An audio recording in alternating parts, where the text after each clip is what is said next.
ولعنۃ اللہ علی اعدائهم اجمعین اما بعد قال سبحانہ وتعالی فی الکتاب الحکیم بسم اللہ الرحمن الرحیم ان الذین فتنوا المؤمنین والمؤمنات ثم لم يتوبوا فلهم عذاب جہنم ولهم عذاب الحریق صلوات بر محمد و آل محمد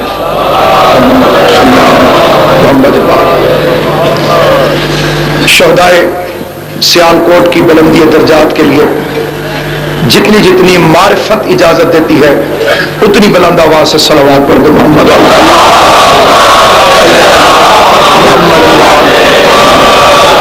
سامعین گرامی قدر، پروردگار عالم شہزادی کونین کے صدقے میں ان اجتماعات کو کہ جو حمایت حسین ابن علی میں منعقد ہوتے ہیں اپنے حفظ و امان میں رکھیں۔ رات کا نہیں بلکہ صبح کا وقت ہے، ذکر حسین اپنے عروج پر ہے، بیدار قوم سماعتوں کے لیے بیدار ہے۔ میں تقریر کی بجائے دو جملے درد دل کے عرض کرنا چاہتا ہوں۔ تھوڑے سے کرائے کا قاتل بھیج کر حق کے ساتھیوں کو قتل کرانا ہندا کی پرانی عادت ہے۔ دیکھو، دھماکوں کی آواز حسینیت کی آواز کو دبا نہیں سکتے۔ یہ بڑا پرانا فیصلہ ہے اور سچا فیصلہ ہے۔ جوش ملی آبادی خدا اسے غریق رحمت کرے، فرمایا جو حسینی بھی ہے اور موت سے بھی ڈرتا ہے، جو حسینی بھی ہے اور موت سے بھی ڈرتا ہے، ہاں وہ توہین حسین ابن علی کرتا ہے۔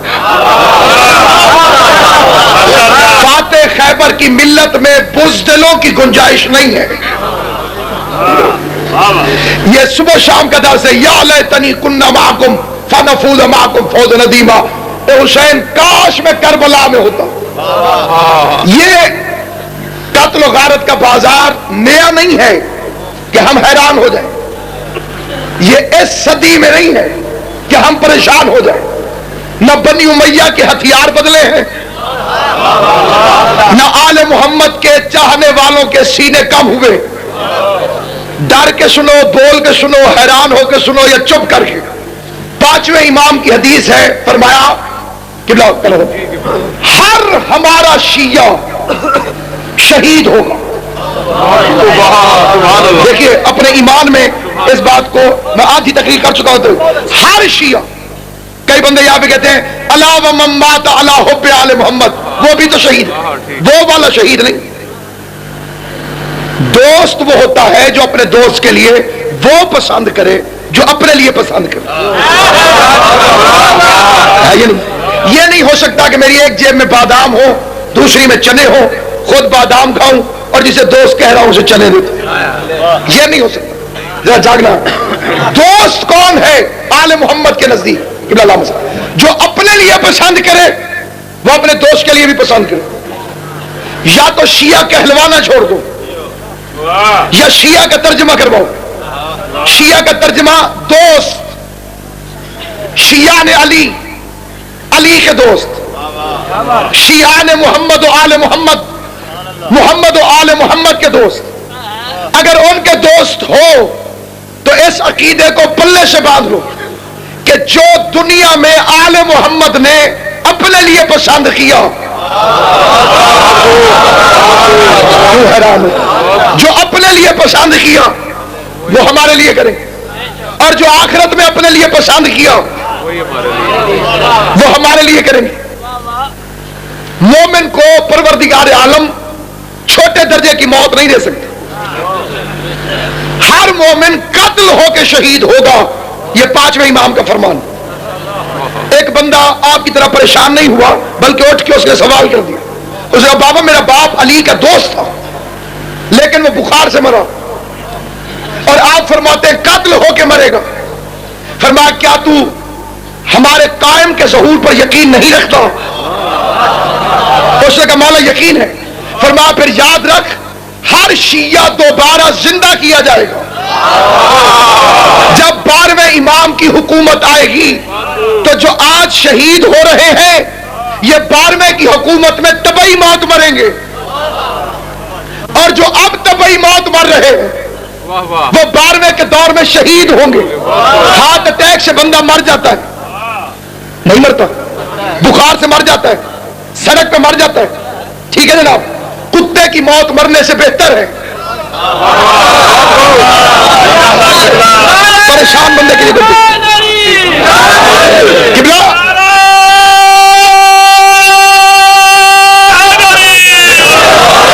کئی بندے ڈر سے یا علی نہیں فرما،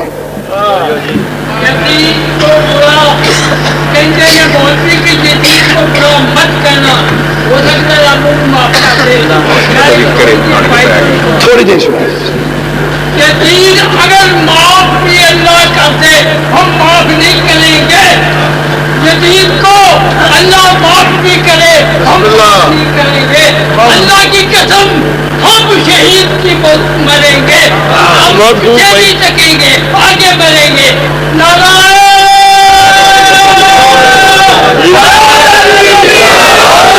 آپس میں ایک دوسرے پہ ہنسنا چھوڑ دیجیے، جن کے بوڑھوں کا عقیدہ اتنا جوان ہو، یہ مردہ قوم نہیں ہے، پڑھ لکھے ذات تشریف، سوئے ہوئے بندے کو جگانے کے لیے اس پر پانی کی چھینٹیں ماری جاتی، ٹھیک ہے، یا پانی ہے نہیں ورنہ میں آپ کو جگاتا، بندہ سویا ہوا ہو اس پر پانی کی چھینٹیں مارو، قوم سوئی ہوئی ہو اس پر خون کی چھینٹیں مارو، تو جہاں بھلا کی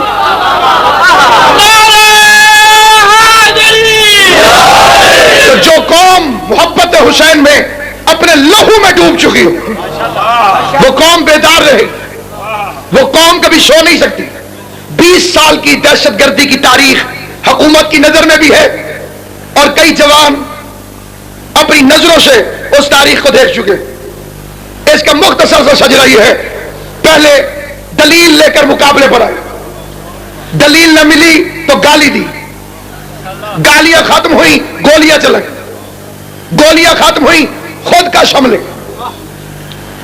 پھر سارا کو فتویٰ دی خود کو شملے کرنے والا شہید ہے۔ ہم بلیڈ سے خون نکال دیں تو بدعت، تم بم سے بدن پھاڑ دو تو شہید۔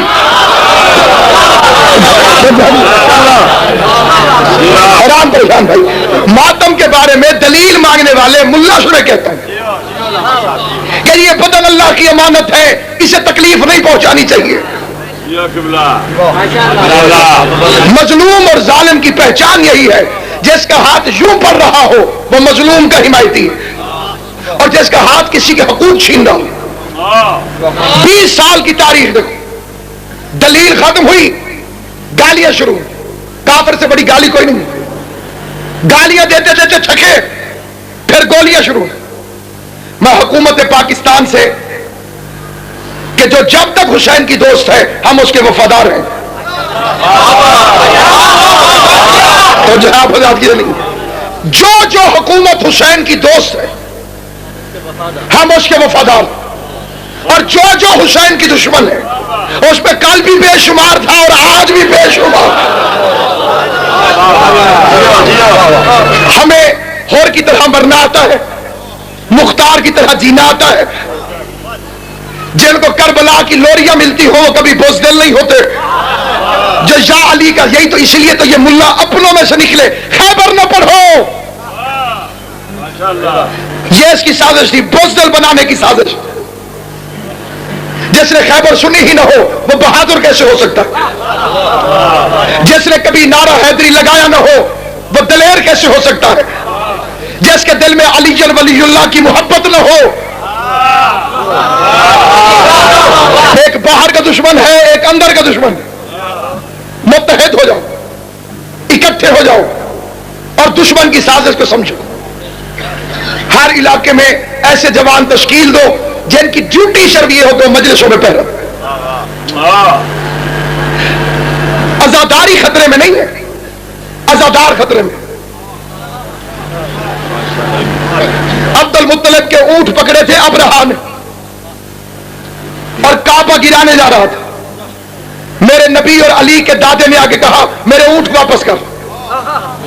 اس نے کہا میں نے سمجھا آپ کعبے کی بات کریں گے, آپ اونٹوں کی کر رہے ہیں. فرمایا اونٹ میرے ہیں میں جانوں اور اونٹ جانے, کعبہ اس کا ہے وہ جانے اور کعبہ جانے. ہم عزادار ہیں, ایک دوسرے کا خیال رکھو. عزاداری کے لیے پریشان ہونے کی ضرورت نہیں. ماشاءاللہ جب یزید کی نسلوں سے یہ بند نہیں ہو سکی, چھوٹی سی غلط فہمی ہے جو ذہن سے ان کے نکل جائے گی, اس لیے کہ آندھی کبھی ہاتھیوں سے نہیں رکتی. اس خدا کے خوف سے ڈرو جو ایک مچھر سے نمرود کو مار دیتا ہے, جو ایک لہر کے اندر فرعون کو غرق کر دیتا ہے. لیکن ایک بات یاد رکھنا, مجھے مولا علی کی عزت کی قسم میں انتظامیہ سے کہتا ہوں, لوگ سمجھتے ہیں جناب یہ دونوں واقع ہوئے, وہ انہوں نے کر دیا وہ انہوں نے, ایسی بات نہیں. دونوں تقریریں سنیں. اس دھماکے سے پہلے تقریر کی گفتگو کیا تھی اور اس دھماکے سے پہلے تقریر کی گفتگو کیا تھی. اگر امن کے دشمن ڈھونڈنے ہو, اگر دہشت گرد ڈھونڈنے ہو, دونوں تقریریں سماعت فرمائی جائیں. مجھے اس ممبر کی عزت کی قسم, وہاں کے آخری خطیب کے جملے یہ تھے, یہ شعبان کا مہینہ ہے, شیعہ غار میں چھپنے والے امام کا دن منا رہے ہیں, آؤ ہم تمہیں للکار رہے ہیں, تمہارا امام ہے تو اسے لے کر آؤ. میں مذمت کرتا ہوں, جو بھی ہوا غلط ہوا, جہاں امن کے خلاف ہو. یہ پاکستان ہمارا پیارا وطن ہے, اس میں جو بھی دہشت گردی کرے وہ دین کا بھی دشمن ہے, وطن کا بھی دشمن ہے. لیکن للکار کس رہے اس کو کہ جو ہے, اور ہم تو مر کے پھر خوش نصیب ہیں, تو مر کے بھی بد نصیب ہو کہ تمہارا وارث کوئی نہیں. قبلہ صاحب, ایک بندہ مرتا ہے سڑک پر, ایک مرتا ہے کسی کے نام لگ کر. اسٹیشن میں قبلہ کوئی بندہ اترے, کراچی کا شہر ہو, جاننے والا کوئی نہ ہو, پہچاننے والا کوئی نہ ہو, راستے میں کھانے پینے کا خرچہ نہ ہو, وہاں اترے کوئی جانتا نہ ہو, جیب میں شناختی کارڈ نہ ہو, پولیس پکڑ کے لے جائے. اور ایک بندہ وہ ہو جس کی جیب بھری ہوئی, جہاں بھوک لگے کھانا کھا لے, جہاں پیاس لگے پانی پی لے. اسٹیشن پہ اترے 12-14 استقبال کے لیے کھڑے ہوئے ہو.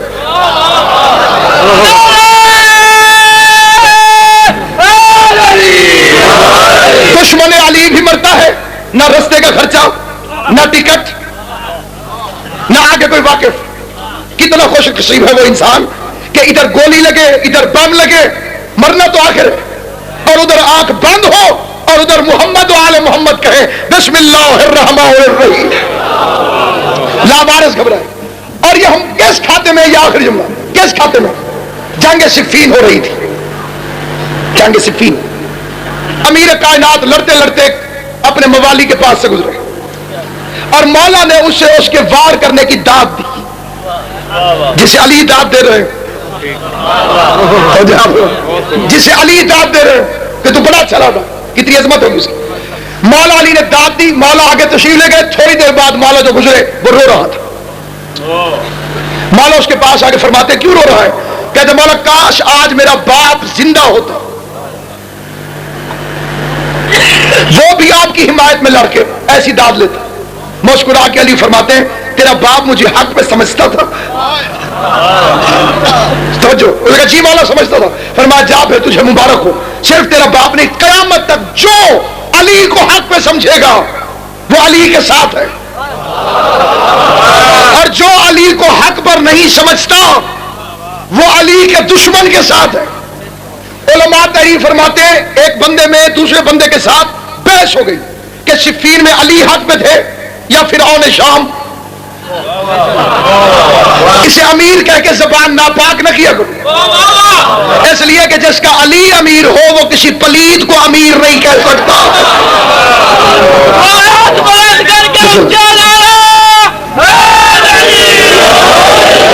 آپس میں لڑائی ہوئی, وہ کہہ رہا تھا صفین میں علی حق پہ تھے, اس ظالم نے پکڑ کے اس پہ مکہ مارا, اس کی ایک آنکھ ضائع ہو گئی.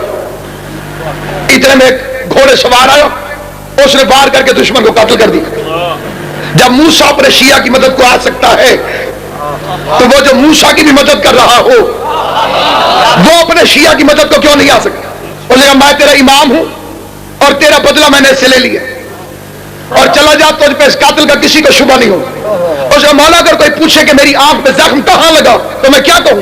مسکرا کے علی یہ فرما کے غائب ہو گئے. اسے کہنا کہ میری آنکھ جنگ صفین میں زخمی ہوئی ہے. یعنی جس کی حمایت میں جو مرے گا وہ اس کے کھاتے میں لکھا جائے گا. حسین کی ماں تم سے راضی ہو. 40 کے قریب جنازے 2 دن میں پورے شہر نے اٹھائے. ہر مومن نڈھال تھا. میں غسل دینے گیا تھا, میں جنازہ اٹھانے گیا تھا. پوری رات جاگتے رہے علماء کرام, مومنین کرام. جمعے کے بعد شہادت ہوئی. اگلے دن صبح ہو گئی, 30-32 لاشیں دفناتے ہوئے. پورے شہر نے 2 دن میں 32 لاشیں دفنائی. سلام کربلا کے غریب حسین پر جس نے 1 دن میں 71 لاشیں اٹھائی. یہ لاشیں قربان ہوں کربلا کے ان شہیدوں پر. اس وقت عزاداری کا مولا آپ کو اجر عطا فرمائے. صرف 2 منٹ تبرکن مصائب کی عرض کرنا چاہتا ہوں. عزاداران امام مظلوم قبلہ فرما رہے تھے شہزادہ علی اکبر کے بارے میں. صرف ایک جملہ پڑھتا ہوں. بوڑھے باپ نے جوان بیٹے کو اٹھایا اور خیموں میں لے کر آگے. یہاں بڑے بڑوں نے لاشیں اٹھائے ہوں گے. جس سرزمین سے میرا تعلق ہے وہاں مدت سے شہیدوں کی لاشیں اٹھائے جا رہے ہیں. کیا کوئی جنازہ کسی باپ نے بھی اٹھایا؟ شریعت منع کرتی ہے باپ بیٹے کی لاش نہ اٹھائے.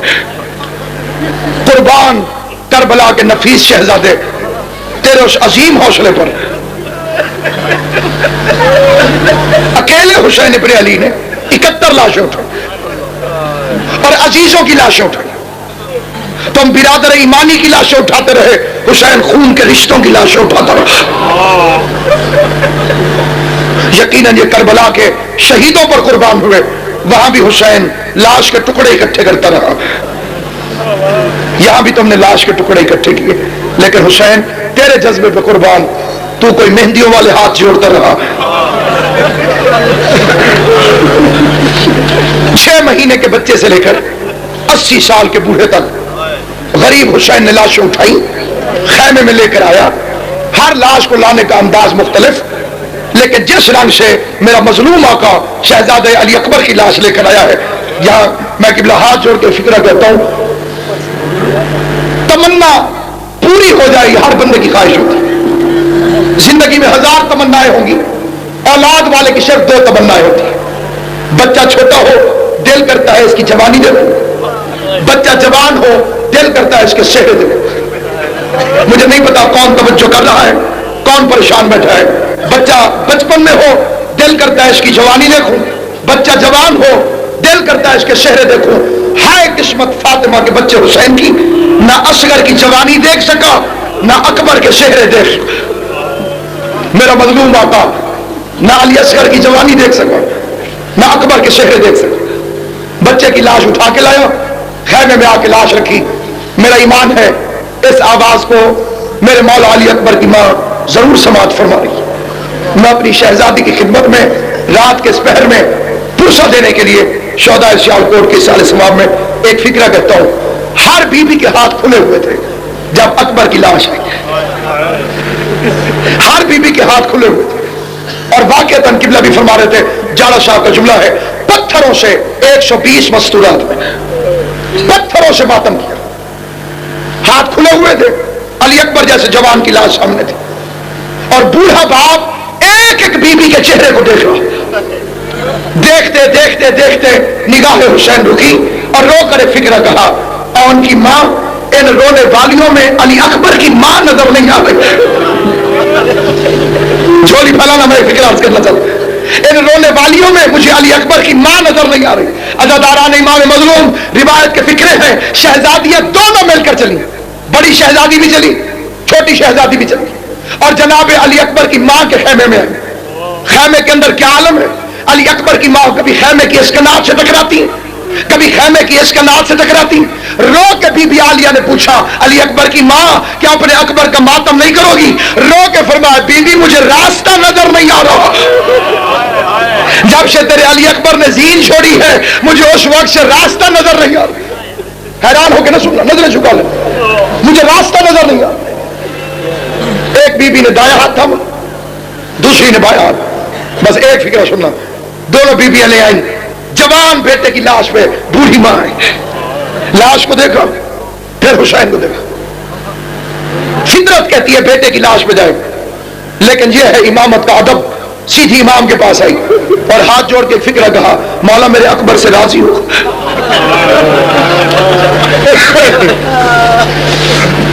میں نے پہلے عرض کیا ہے بے شک ہو سکتا ہے میں تمہیں نہ رلا سکوں، لیکن نظریں جھکا کے فکرہ سن لینا، میرے اکبر سے راضی ہو۔ حسین کی آواز آئی، خود میں کیا میرا نانا مرحبا کہ مجھے 14 کی عصمت کی قسم، روایت کے فکر ہی ہے، رو کے ایک مرتبہ آواز دے کے جناب لیلا کی آواز آئی، مولا اگر اجازت دو، بیٹا سمجھ کے نہیں شہید سمجھ کے رو لو۔ آواز ہے جیسے تیرا جی چاہے ویسے رو۔ امام سے اجازت لے کر بوڑھی ماں پہلے تھوڑا سا روئی اور رونے کے بعد سیدھی مولا کے پاس گئی اور ایک فکرہ کہا ہے مولا سے، وہ آخری فکرہ سننا۔ ایسے سامنے آ کر داس بستہ کہتی ہے، سلطان کربلا منت اتارنے کا شریعت میں کیا حکم ہے؟ مظلوم سید فرماتے ہیں واجب ہے، جو منت مانو اسے ضرورت ہو۔ رو کر ایک مرتبہ آواز دے کے کہتی ہے، مولا اگر آپ اجازت دو، میں نے اکبر کے بارے میں کوئی منت مانی تھی، اگر آپ اجازت دیں میں وہ منت پوری کروں۔ سید فرماتے ہیں اکبر کی ماں جلدی کر، منت ضرور ادا کر۔ ایک مرتبہ 10 بستہ کہتی ہے، مولا اگر آپ ناراض نہ ہو، رخ انور دوسری طرف کر۔ سلطان دو جہاں نے اپنا چہرہ دوسری طرف کیا، رو کے کہتی ہے، بیبیو دیکھو مولا کائنات نے چہرہ ادھر کر لیا، اگر تم ناراض نہ ہو اپنا چہرہ پھیرو، میں اپنے بچے سے منت پوری کرنا چاہتی ہوں۔ راوی کہتے ہیں جناب فضہ سے لے کر جناب سکینہ تک ہر بیوی نے اپنا چہرہ پھیرا۔ علی اکبر کی ماں نے کربلا کے میدان کی تپتی دوپہر میں جوان بیٹے کی لاش پر منت اتارنا شروع کی۔